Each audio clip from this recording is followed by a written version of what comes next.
ഈ പറയുന്നത് അമ്മാതിരി ആഘോഷമൊന്നും വേണ്ട എന്ന് തന്നെയാണ്. മയത്തിലെങ്കിലും അതൊരു വിലക്കിന്റെ സ്വഭാവം തന്നെയാണ്. ഈ വരയ്ക്കപ്പുറം കടക്കണ്ട എന്നുള്ള കർശന നിർദ്ദേശം തന്നെയാണ്. ആ ദൃശ്യങ്ങളിൽ നിങ്ങളൊരു കാര്യം ശ്രദ്ധിക്കണം. ഇത് മുസ്ലിം ലീഗിൻ്റെ മാത്രം ആൾക്കാരൊന്നുമല്ല അവിടെ ഉള്ളത്. അതിനകത്ത് മുസ്ലിങ്ങളായിട്ടുള്ള, അതായത് ഹിജാബ് ധരിച്ച സ്വതന്ത്ര സ്ത്രീകളെ നിങ്ങൾക്ക് അവിടെ കാണാം. അടിമ സ്ത്രീകളെ നിങ്ങൾക്ക് കാണില്ല. അല്ലെങ്കിൽ ആ ഹിജാബ് ധരിക്കാത്ത സ്ത്രീകളെന്ന് പറയുന്നത് അടിമ സ്ത്രീകളാണ്.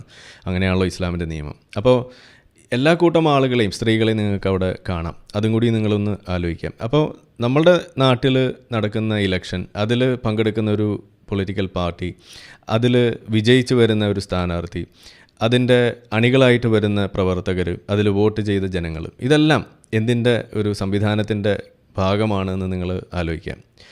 അത് വലിയ ഡെക്കറേഷനൊന്നും വേണ്ട. അത് ജനാധിപത്യ സംവിധാനത്തിൽ പ്രവർത്തിക്കുന്ന സമയത്ത് അതിൽ ജനാധിപത്യ രീതിയിൽ പങ്കുകൊള്ളാൻ വേണ്ടി മുന്നോട്ട് വരുന്ന ജനങ്ങളാണ്.